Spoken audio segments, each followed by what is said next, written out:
दोस्तों, भगवान बुद्ध को ज्ञान प्राप्त हुआ। जब लोगों को पता चला कि बुद्ध को ज्ञान प्राप्त हुआ है, तो लोग यह जानना चाहते थे कि बुद्ध को क्या ज्ञान प्राप्त हुआ है। उन्होंने क्या नया जाना। नया इसलिए क्योंकि संसार में पहले से ही ज्ञान का भंडार भरा पड़ा है, और जिस ज्ञान को सब जानते हैं उससे अलग बुद्ध ने क्या जाना। एक दिन बुद्ध के पास एक व्यक्ति आया और उसने बुद्ध से कहा, ही बुद्ध, मैं एक ज्ञानी व्यक्ति हूं। मैं सभी शास्त्रों का गहन अध्ययन किया है। मैंने वेद पुराणों का अध्ययन किया है। मैंने गहन चिंतन मनन किया है। मैंने सुना है कि आपको भी ज्ञान की प्राप्ति हुई है। मैं यह जानने आया हूं कि आपको क्या प्राप्त हुआ है। वह कौन सा ज्ञान है जिससे अब तक हम सब अनजान थे। आपको क्या प्राप्त हुआ है। बुद्ध उस व्यक्ति की बात सुनकर बुद्ध मुस्कुराए और बोले, म्यूजिक कुछ भी प्राप्त नहीं हुआ है, बल्कि मेरे पास जो था वह भी चला गया।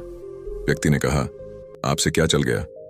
बुद्ध ने कहा, लोभ मोह, माया लालच, ईर्ष्या क्रोध, कामना, इच्छा वासना, ये सब मुझे छोड़ चुके हैं। वह व्यक्ति बोला, फिर आपने क्या पाया। बुद्ध ने कहा, कुछ भी नहीं। इस पर वह व्यक्ति बोला, फिर लोग यह क्यों कहते हैं कि आपको ज्ञान की प्राप्ति हुई है।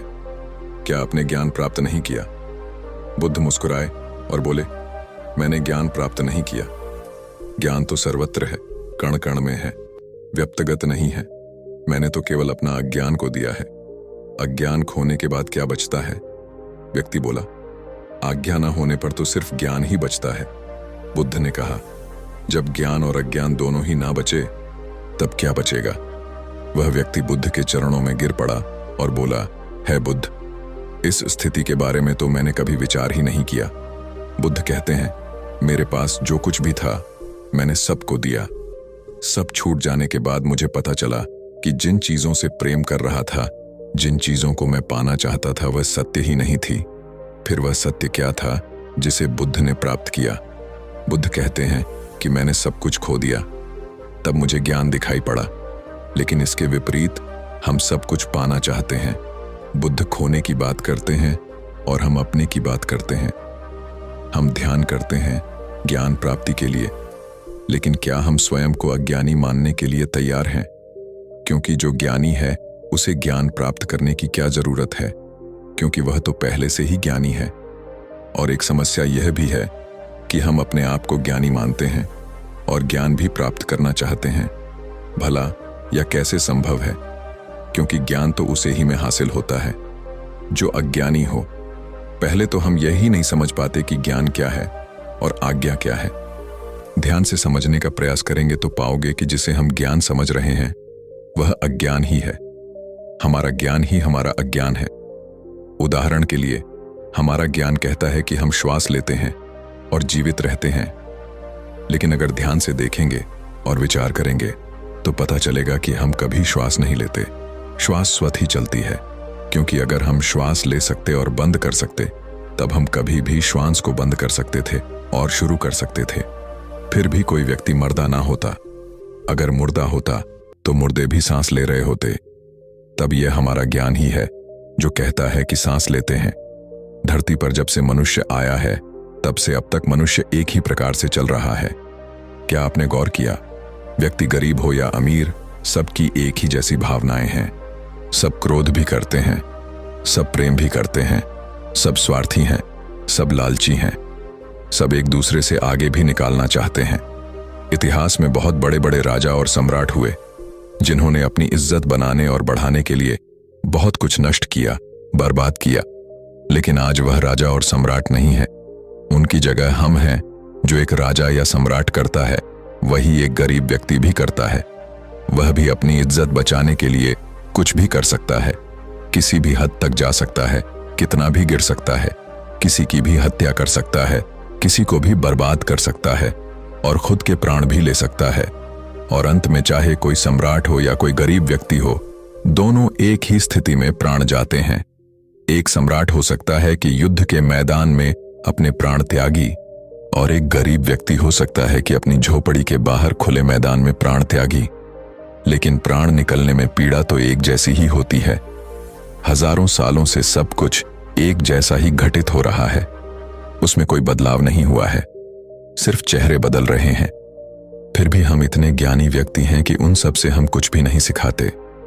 हम भी वही गलतियां दोहराते हैं जो पहले ही हो चुकी, और उसका परिणाम भी हम जानते हैं, फिर भी वही गलतियों को बार बार करते रहते हैं। इसलिए बुद्ध कहते हैं हम अज्ञानी हैं, क्योंकि जिससे हम अपना ज्ञान समझ रहे हैं वही ज्ञान हमें सत्यता से दूर रखता है।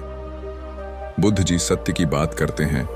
उन्हें जो सत्य प्राप्त हुआ या जो सत्य होता है वह ब्रह्मांडी होता है। वह हर जगह, हर समय, हर स्थिति पर एक जैसा ही होता है, उसमें कोई बदलाव नहीं होता है। लेकिन हमारा जो ज्ञान है, हमारा जो सत्य है, वह स्थिति, समय और स्थान के बदलने पर बदल जाता है। एक सत्य जो भारत में सत्य है वह दूसरे देशों में सत्य हो जाता है। जैसे प्रेम और करुणा एक यूनिवर्सल सत्य है, यह हर जगह है, हर स्थिति में एक जैसा ही होता है। यह हर जीवों में एक जैसा ही प्रकट होता है, चाहे इंसान हो या जानवर। जैसे एक मान गए अपने बछड़े से करती है। प्रेम जाति, धर्म और शारीरिक बनावट से परे हैं। इसलिए बुद्ध प्रेम और करुणा की बात करते हैं। लेकिन बुद्ध जिस प्रेम और करुणा की बात करते हैं हम उसे समझ नहीं पाते। प्रेम तो हम भी करते हैं, लेकिन क्या वास्तव में हम प्रेम करते हैं? एक पति कहता है मैं अपनी पत्नी से बहुत प्रेम करता हूं, लेकिन कुछ समय बाद वही पति अपनी पत्नी की हत्या कर देता है। अब यह कैसे संभव है कि जहां प्रेम था अब उसकी जगह क्रोध ने ले ली? क्योंकि यहां प्रेम था ही नहीं, सिर्फ शारीरिक आकर्षण था, इसलिए वह समय के साथ बदल गया। हम प्रेम या कोई भी व्यवहार कहां से सीखते हैं? या हम अपने परिवार, आसपास के लोगों और समाज से ही सीखते हैं। हमारे बुद्धि हमारे विचार से ही निर्मित होती है, लेकिन हमारे आसपास के माहौल से ऐसे विचार हमारे अंदर डाले जा रहे हैं जिससे हमारी बुद्धि और समझ का पतन हो जा रहा है, वह विकृत हो जा रही है। प्रेम एक स्वाभाविक प्रक्रिया है जो स्वयं प्रकृति की देन है, और यह प्रकृति का एक हिस्सा भी है। प्रकृति हमसे प्रेम करती है, वह हमारा सभी प्रकार से ध्यान रखती है, लेकिन इसके बदले वह कभी हमसे कोई मांग नहीं करती, जबकि हम ही प्रकृति को नष्ट करने में लगे रहते हैं। यह वह प्रेम है जो हमारे अंदर भी होता है, लेकिन हम इसे भूल गए हैं। जिस प्रेम को हम जानते हैं और प्रेम समझते आ रहे हैं वह बनावटी है, वह स्वार्थ पर टिका हुआ है। उसे हमने बाहर से, यानी अपने समाज और आसपास के लोगों से सीखा है। समझ में जैसा दिखाया जाता है हम बिल्कुल वैसा ही करना चाहते हैं, वैसा ही बनना चाहते हैं। हम वैसा ही प्रेम भी करना चाहते हैं। हम हर चीज में समाज की नकल करना चाहते हैं। हम अच्छा दिखना चाहते हैं। लोग हमें देख तो काहे कि देखो कितना प्रेम है कि मैं वास्तव में जो सत्य है वह बहुत दूर नहीं है, बिल्कुल हमारे नजदीक ही है, वह हमारे ही अंदर है। हमने अपनी आंखों में पट्टी बांध रखी है, दिखावे की पट्टी, समाज की नकल करने की पट्टी। इसलिए हम अपने अंदर के सत्य को देखना ही नहीं चाहते, या यह कहो कि हम इतने व्यस्त हैं कि हमें यह सोचने का समय ही नहीं है कि हम रोज जो कर रहे हैं उससे हटकर कुछ और भी किया जा सकता है। अपनी सामाजिक बुद्धि को छोड़ दें। जो समाज ने सिखाया है उसे कुछ समय के लिए भूल जाए और को समझे, खुद को जानने का प्रयास करें। आपके सबसे करीब आप खुद ही हैं। आपसे ज्यादा आपके करीब और कोई हो ही नहीं सकता। दूसरे किसी भी व्यक्ति से ज्यादा आप स्वयं को बेहतर जानते हैं। देखें कि आप क्या जानते हैं। क्या सच में आप अपने बारे में कुछ जानते भी हैं, या बस ऐसे ही जिए चले जा रहे हैं? जन्म लेना और रोते चिल्लाते इस दुनिया से चले जाना इस जीवन का उद्देश्य कदापि नहीं है। तो दोस्तों, उम्मीद करता हूं कि यह कहानी आपको अच्छी लगी होगी। अगर यह कहानी आपको अच्छी लगी हो तो वीडियो को लाइक और चैनल को सब्सक्राइब करना ना भूले। तब तक हम मिलते हैं अगले दिन एक और नए वीडियो के साथ। धन्यवाद।